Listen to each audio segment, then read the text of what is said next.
Hey guys, welcome to section 14, week 7. I'll be dealing with post exploitation techniques.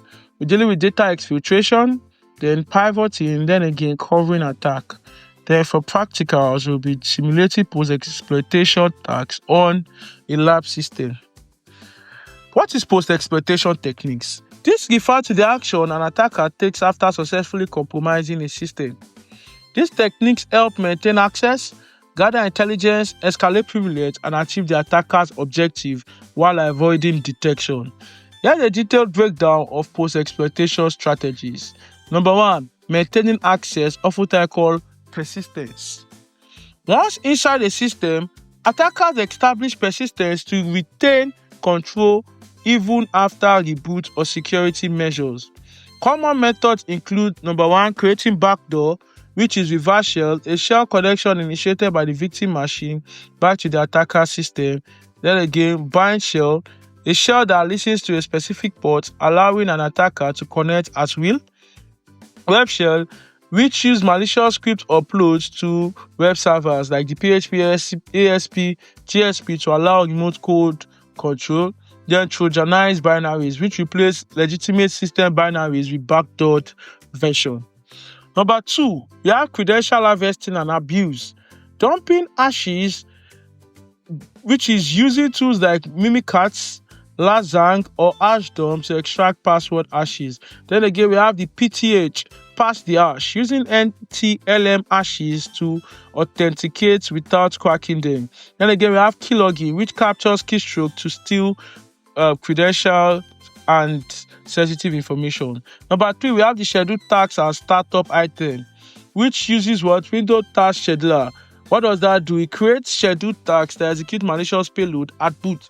Then again, registry autoruns. This adds entries to 8klm/software/microsoft/windows/current version/run.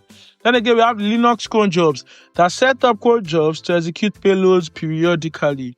Number 4, DLL hijacking and process injection.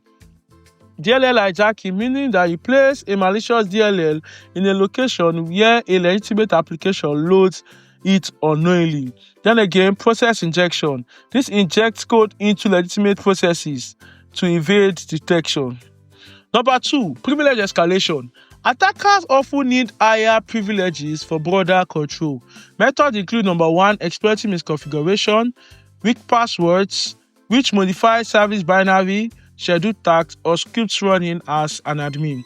Then we have the SOID and GUID exploits. This exploits improperly configured SOID binaries or Linux, then unquoted service paths, which gain control of Windows services with improperly quoted path. B, we have the kernel exploits. Example is the zero-day exploits that use undisclosed vulnerability to escalate privilege. Then we have the publicly known exploit. This exploit patches but still presents vulnerabilities, e.g. Detical on Linux. C, we have the token impersonation. Windows, stealing access token by using incognito or Mimikatz to impersonate privileged account. Then we have the data exfiltration, where attackers extract vulnerable information, often stealthily, and their techniques include number 1, or A, file exfiltration, compression and encryption. By packing stolen data into zip/rar files, encrypting them before exfiltration. Then we have the steganography, by hiding data inside images, videos, or other files. Number 2, other data exfiltration is the network exfiltration. We have the DNS tunneling, where exfiltrating data via DNS queries, e.g. iodine. Then C2 channels, sending data to attackers' controlled servers via the HTTPS, or FTP. Number 4, we have the lateral movement. To expand control within a network, attackers move between machines. A, we have pass the ticket, PTT, where they use stolen Kerberos tickets, which is often titled golden/silver ticket for authentication. Then we have B, RDP hijacking, which takes over legitimate remote desktop protocol RDP session. Then 3, we have the SLB exploit that exploit SLB vulnerabilities, e.g. eternal blue to spread. Number 5, covering track, which is often called anti-forensics, where attackers erase evidence to evade detection. Number 1, we have log clearing. For Windows, we have the WEVTUTILCL, then the log name. Then for Linux, we have echo /var/log/auth.log. B, we have timestamp manipulation, where using touch Linux or timestamp Windows to alter file timestamps. C, we have process masquerading, which renames malware to look like a legitimate process, explorer.exe or svchosts.exe. Then we have command and control, the C2 communication, where attackers maintain remote control using C2 frameworks, that's Cobalt Strike, Metasploit, Empire, etc. Then social media and cloud services, using platforms like Telegram, Google Drive to convert information or communication. In conclusion, data exploitation is crucial for attackers to maintain access, privilege escalation, and achieve objectives while remaining undetected. Defenders should implement endpoint detection, network monitoring, and regular audit to mitigate such threats. The data exfiltration. Data exfiltration is the unauthorized transfer of data from a computer or network. It is critical in security breach, where an attacker gains access to sensitive information and extract it without detection. Now, imagine you have a secret diary where you write down your personal thoughts, your passwords, and your important information. Now think about someone sneaking into your room, secretly copying your diary or taking pictures of its pages, and then walking away without you noticing. That's exactly what data exfiltration is, but in the world of computer and network. Breaking it down further, data is your private information, that's your diary, bank details, and work file, where exfiltration is secretly taking it away without permission. So in a nutshell, data exfiltration means your private information is being secretly taken away without permission.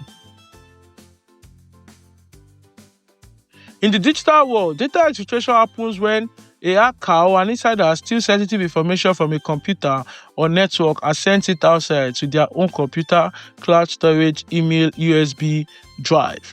How does this happen? Through the internet, where a hacker breaks into a company's computer system and sends stolen files via email, cloud storage, or hidden backdoor. Using USB drive, someone plugs in a flash drive and copies confidential data. Then again, by hiding data inside other files, hackers can hide stolen data inside not-looking image or text files and send them out.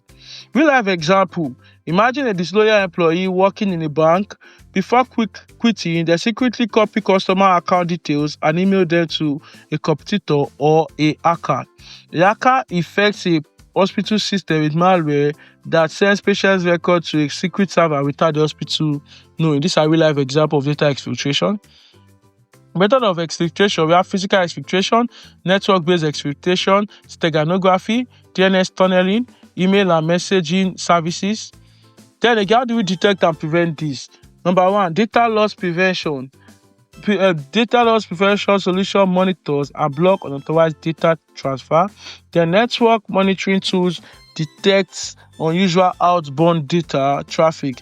The endpoint security prevents unauthorized device access, e.g. USB restriction. Then again, encryption ensures data is readable even if stolen. Next, we have the pivoting. Pivoting is a hacking technique where an hacker moves from one compromised system to another within a network to escalate privilege or access critical data. Now imagine this scenario where you want to enter a huge building with multiple secure rooms, but you don't have a key to any of them. However, you find an open window in one room and climb inside.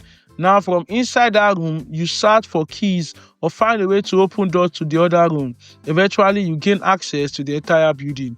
While in cybersecurity, pivoting is just like that, whereby a hacker breaks first into one computer, which is the open window, inside the network. Instead of stopping there, they move deeper into the network, using that compromised data or compromised computer as a stepping stone to attack other connected computers and systems. What is the process? The first is the initial process, where the attacker gains access to a low-privileged system.